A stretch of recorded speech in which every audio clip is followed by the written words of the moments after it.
ಕೂಡ ನಾಳೆ ರಾಮ ಮಂದಿರದ ವಿಚಾರ ಏನಿದೆ, ರಾಜ್ಯ ಸರ್ಕಾರ ರಜೆ ಕೊಡಬೇಕು ಅಂತ ಒತ್ತಾಯಗಳನ್ನು ಮಾಡ್ತಾ ಇದ್ದಾರೆ ಸರ್. ನೋಡ್ರಿ,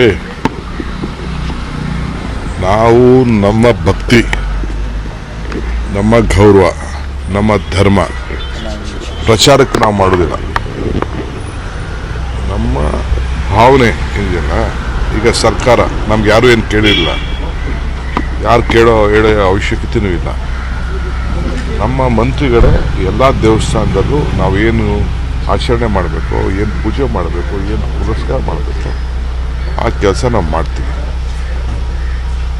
ನಮಗೆ ನಂಬಿಕೆ, ನಮ್ಮ ಪ್ರಾರ್ಥನೆಗಳಿಂದ ಫಲ ನಮಗೆ ದೊರೀತವೆ ಅನ್ನೋ ದೃಷ್ಟಿಯಿಂದ ಸೊ ಅವ್ರವ್ರಿಗೆ ಪ್ರಾರ್ಥನೆ ಮಾಡಿಕೊಡಿ ಅಂತ ಹೇಳ್ತಾ ಇದ್ದೀನಿ.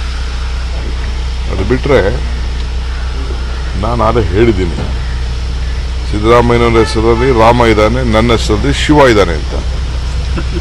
ಯಾರು ನಮಗೇನು ಯಾರೇನು ಹೇಳ್ಕೊಡ್ಬೇಕಾಗಿಲ್ಲ, ಯಾರು ಒತ್ತಡ ಮಾಡಬೇಕಾಗಿಲ್ಲ. ನಮ್ಮ ಡ್ಯೂಟಿ ನಾವು ಮಾಡ್ತೀವಿ. ಕೇಂದ್ರ ಸರ್ಕಾರದಲ್ಲಿ ರಜೆ ಕೊಟ್ಟಿದ್ದಾರೆ, ರಾಜ್ಯ ಸರ್ಕಾರ ಕೊಡೋದು, ಇದರಲ್ಲಿ ರಾಜಕಾರಣ ಮಾಡೋದು ಬೇಡ ಅನ್ನೋ ಮನವಿಗಳು. ರಾಜಕಾರಣದಲ್ಲಿ ಧರ್ಮ ಇರಬೇಕು, ಧರ್ಮದಲ್ಲಿ ರಾಜಕಾರಣ ಇರಬಾರ್ದು.